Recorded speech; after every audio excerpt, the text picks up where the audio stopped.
नायडू वापस अपने ऑफिस में बैठा उस स्कैन की रिपोर्ट को बारीकी से देख रहा था। तभी एक हवलदार ने आकर नायडू को सैल्यूट किया।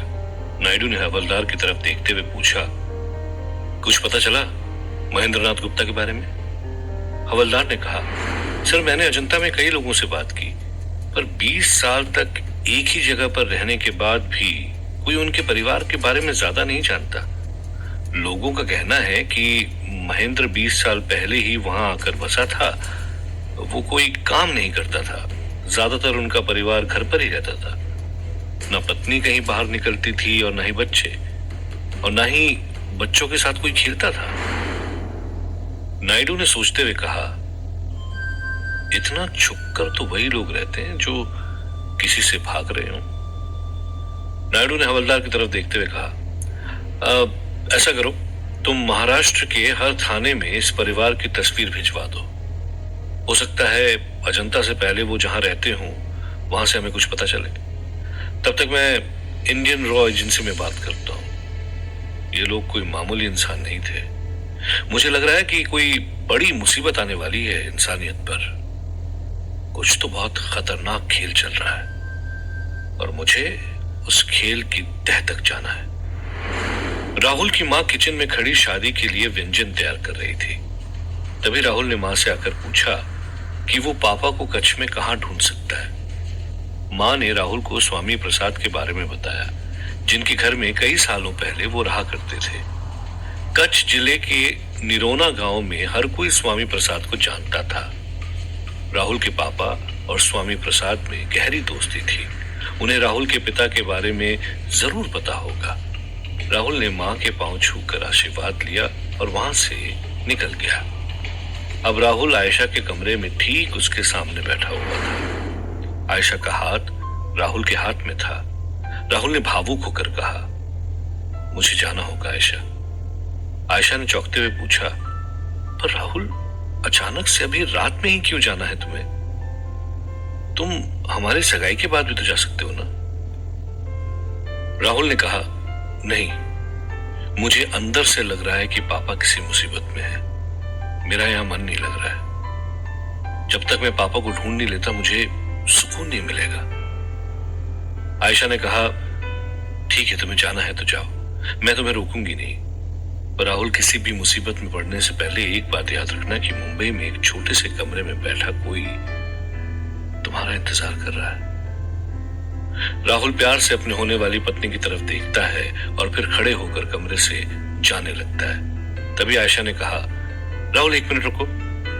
आयशा अपने बेड से उठकर धीरे से राहुल की तरफ बढ़ी। उसने एक पल के लिए राहुल की आंखों में देखा और फिर एकदम से राहुल से लिपटकर उसके होंठों को चूमने लगी। राहुल भी खुद को रोक नहीं पाया। शायद राहुल को इतनी परेशानी में पहली बार सुकून मिल रहा था। पर तभी कार के हॉर्न की आवाज ने राहुल का ध्यान खींच लिया और वो वहां से निकल गया। हल्की सी मुस्कान के साथ आयशा आईने की तरफ बढ़ी तो वो चौंक गई।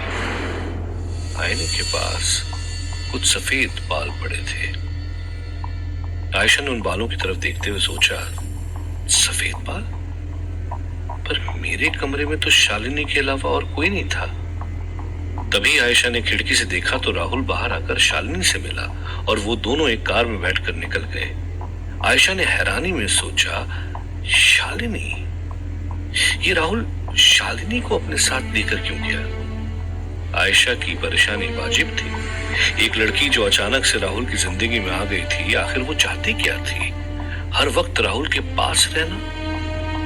आखिर शालिनी का मकसद क्या था? राहुल देर रात मुंबई की सुनसान सड़कों पर तेजी से कार चलाता हुआ अपने अतीत की तरफ बढ़ चुका था। वहीं उसी के बाजू वाली सीट पर बैठी शालिनी के चेहरे पर एक रहस्यमयी मुस्कान थी। शालिनी मन ही मन सोच रही थी, राहुल, तुम जिस सच से भाग रहे थे, अब उस सच का सामना करने का वक्त आ गया है। और ये सब देख रहा था अपनी खौलती हुई कढ़ाई में नया नरक दूध, मास्टर। राहुल को कच्छ की तरफ आता देख मास्टर के चेहरे पर अजीब सी मुस्कान थी। तभी मास्टर के बाजू में खड़े कमिश्नर ने कहा, जैसा आप चाहते थे वैसा ही हो रहा है। मास्टर ने हंसते हुए कहा, राहुल और मेरा भी अजीब रिश्ता है।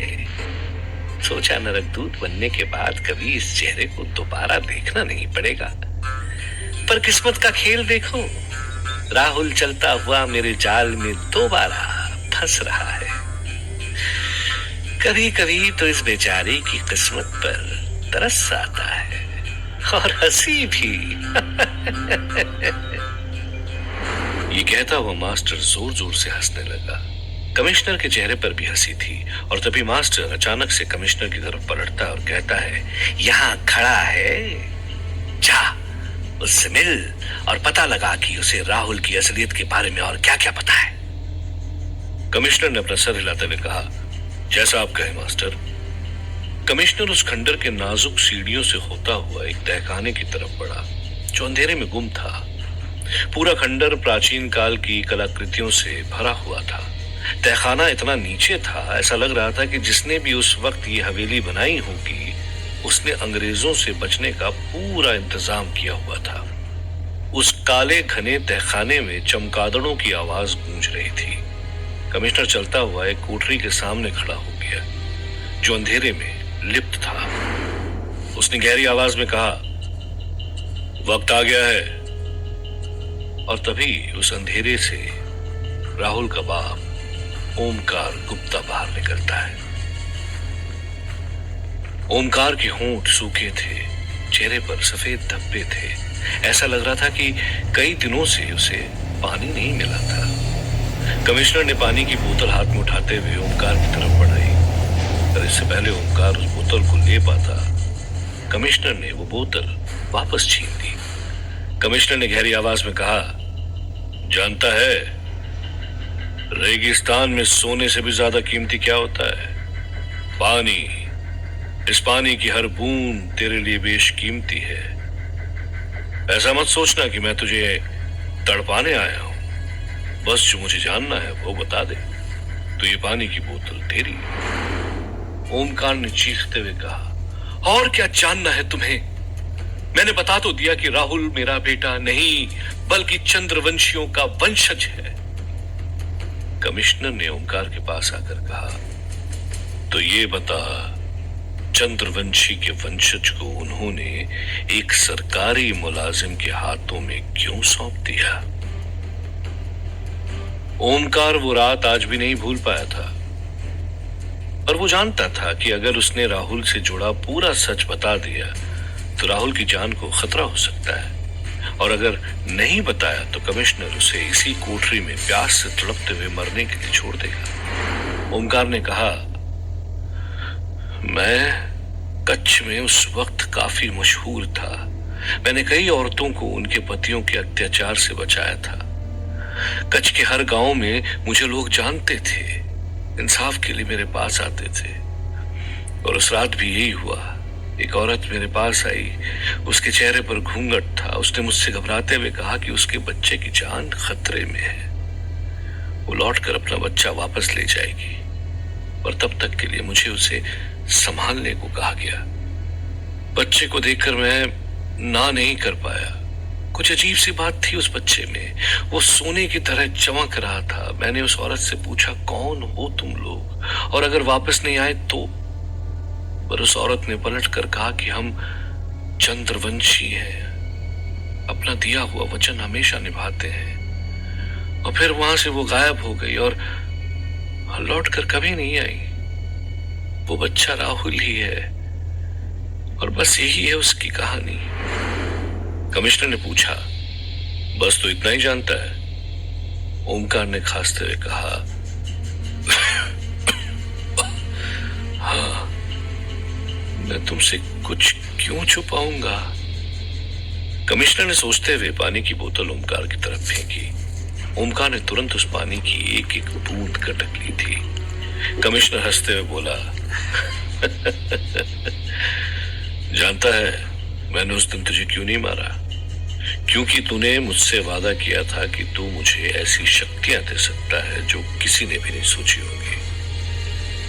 आज मैं खुश हूं, तेरी बात मैंने मान ली, वरना चंद्रवंशियों से जुड़े इतने बड़े राज का हमें कैसे पता चलता।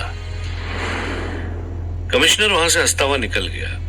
ओमकार ने भले ही कमिश्नर को राहुल के चंद्रवंशी होने के बारे में बता दिया था, पर राहुल का पूरा सच अभी भी ओमकार के दिल में बंद लिफाफे की तरह पड़ा हुआ था। राहुल के पिता जानते थे कि अगर ये सच राहुल के अलावा किसी और को पता चला तो इस धरती पर कयामत आ जाएगी। राहुल कच्छ के एक छोटे से गांव निरोना में ठीक उस घर के सामने खड़ा था जहां कभी बचपन में वो अपने परिवार के साथ रहता था। राहुल को इस गांव की हल्की सी झलक अभी याद थी। राहुल जैसे उस घर की तरफ गया तो उसने देखा एक 75 साल का वृद्ध व्यक्ति चारपाई पर लेटा हुआ था। राहुल की तरफ देखते हुए उसने पूछा, कौन है वहां? तभी शालिनी भी राहुल के पीछे पीछे उस कमरे में आ गई थी। राहुल ने कहा, जी मैं राहुल हूं, ओमकार गुप्ता का बेटा, स्वामी प्रसाद जी से मिलने आया हूं। शालिनी ने अंदर घुसते ही देखा तो वह हैरान हो गई। उस घर की दीवार नायाब चित्रकलाओं से भरी हुई थी। स्वामी प्रसाद ने खांसते हुए कहा, ओमकार गुप्ता, अरे वो तो इस गांव का मसीहा जैसा था। क्या काम है बेटा, बोलो। राहुल ने कहा, जी क्या पापा यहां हाल फिलहाल में आए थे? स्वामी ने कहा, आए भी होंगे तो मुझे नहीं पता बेटा। उन्होंने वो पीछे का घर कुछ साल पहले ही मुझसे खरीद लिया था। तुम वहां जाकर देख सकते हो। राहुल ने स्वामी प्रसाद से जाने की आज्ञा ली और उसने पलटकर शालिनी की तरफ देखा तो शालिनी उन चलचित्रों को देख रही थी। राहुल की नजर दीवार पर टंगे एक चित्र पर पड़ी। वो चित्र कच्छ के रेगिस्तान में एक स्मारक की थी, जिसके सामने घूंघट में एक औरत खड़ी थी और उसके हाथों में एक नन्हा सा बच्चा था जो सोने की तरह चमक रहा था। राहुल उस पेंटिंग को देखकर खो सा गया था। तभी शालिनी ने राहुल से कहा, राहुल चलें? राहुल ने ख्यालों से निकलकर कहा, हाँ चलते हैं। राहुल ने वहां से निकलकर अपने उस घर का दरवाजा खोला जो ओमकार ने कुछ सालों पहले ही खरीदा था। अंदर का हाल देखकर राहुल चौंक उठा। घर के अंदर की सारी चीजें बिखरी हुई थी। टेबल पर 2 दिन पुराना खाना पड़ा हुआ था। राहुल को यह सब देखकर बहुत ताज्जुब हुआ और कहा, पापा तो यहां नहीं है। पर शालिनी ने अपनी नजर घुमाई और पुलिस के अंदाज में कहा, है तो नहीं, पर थे जरूर।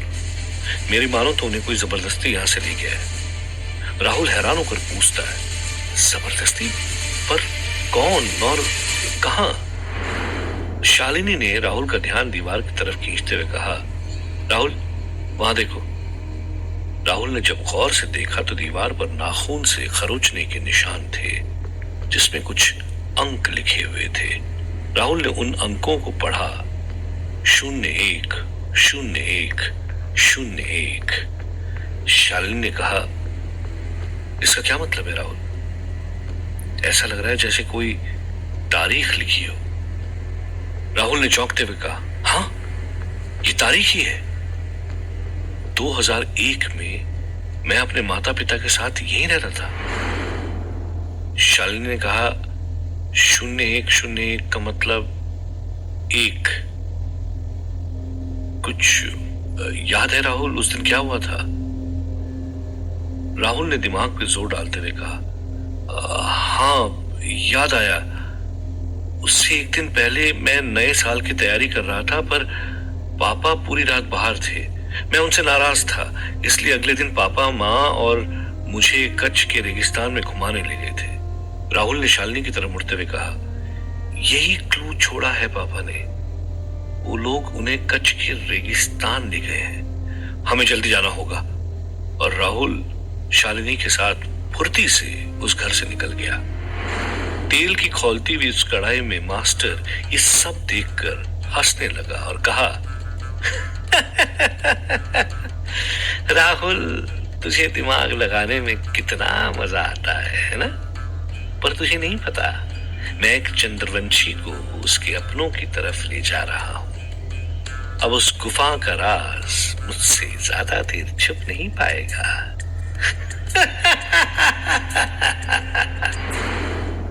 मास्टर की हंसी उस खंडहर में गूंज रही थी।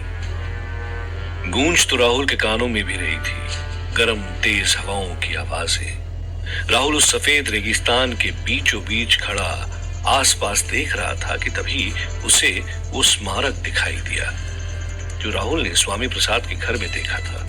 राहुल जानता था कि इस स्मारक और राहुल का कोई तो संबंध जरूर है। शालिनी जब इधर उधर राहुल के पिता से जुड़े सबूत ढूंढ रही थी, तभी राहुल उस स्मारक तक पहुंच गया। इससे पहले कि वो कुछ समझ पाता, उस स्मारक के नीचे की रेत अचानक से नीचे की तरफ धंसने लगी। राहुल शालिनी की तरफ मुड़ा और चीखा, शालिनी! दूर खड़ी शालिनी ने राहुल को उस रेत में समाते हुए देखा तो वो राहुल को बचाने के लिए भागी। अब तक राहुल का आधा शरीर रेत में घुस चुका था। इससे पहले शालिनी राहुल का हाथ पकड़ पाती, राहुल पूरी तरह से रेत की गहराई में समाता हुआ उस गुफा की गहराई में गिरता चला जा रहा था और उसकी चीख वहां गूंज रही थी। राहुल को भी नहीं पता था कि ये गहराई उसकी किस्मत में कैसा सैलाब लाने वाली थी।